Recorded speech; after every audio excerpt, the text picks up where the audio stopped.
Good morning, everyone. Good morning.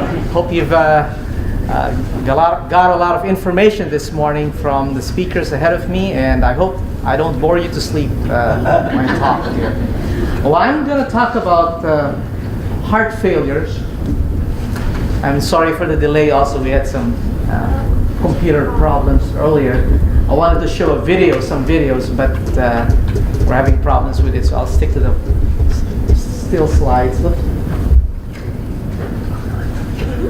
So, heart failure is my topic today, and they asked me, why should I talk about heart failure? So there are about 5 million people, 3 to 5 million people with heart failure in the United States today. And and from the hospital point of view and systems point of view, if you ask, what is the number one diagnosis for hospital admission in the entire United States? It's heart failure. So this is even more prevalent than pneumonia, bronchitis, COPD, and all sorts of stuff. And just to throw in some more statistics, one topic very close to heart failure is coronary artery disease, which I'm not talking a lot about today, but it is very integral to, because the number one cause of heart failure is coronary artery disease. But the importance of coronary artery disease is that it is also the number one cause of death in the country. So that's why it's an important topic. It is the number one killer in the country is coronary artery disease.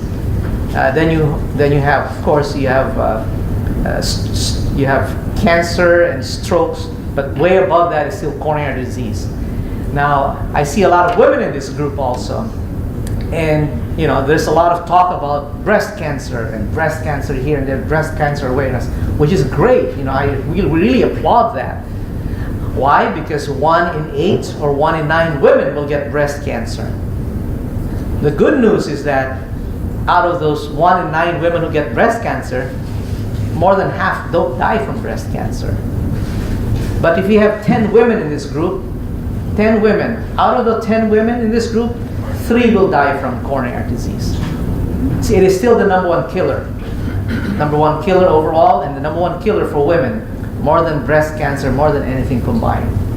So it's coronary artery disease, the sequelae is heart failure. So, and then now it is the number one diagnosis, the biggest DRG of the country. And that's why Medicare and the federal government puts a lot of core measures in the admissions for heart failure. I don't have it here because I'm going to go to the American Heart website, but I was going to show you how it costs over $20 billion in federal government expenditures every year, almost $30 billion of expenditures. So it's a huge budget just for heart failure alone. That's why it's a big topic. That's why it's important for all of you today. And I thought maybe share some ideas about it would be good for all of you.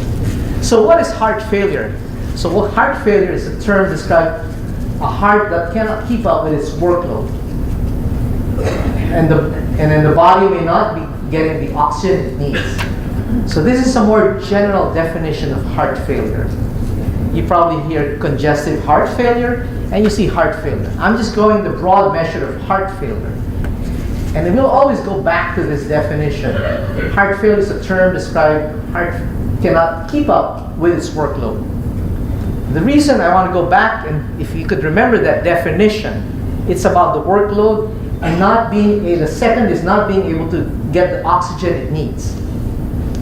The reason is because you can have a totally normally pumping heart and still have heart failure. Let me repeat that. You can have a totally normal pumping heart, a strong pumping heart, but you will still be in congestive heart failure. The reason, we go back to our definition. So long as you don't deliver enough oxygen to the tissues in the body, the brain and the heart, you're in heart failure. The heart is failing to deliver blood and oxygen to the body. Okay? And that's why when you're anemic, when you have low blood counts, you can be in heart failure because of low blood counts.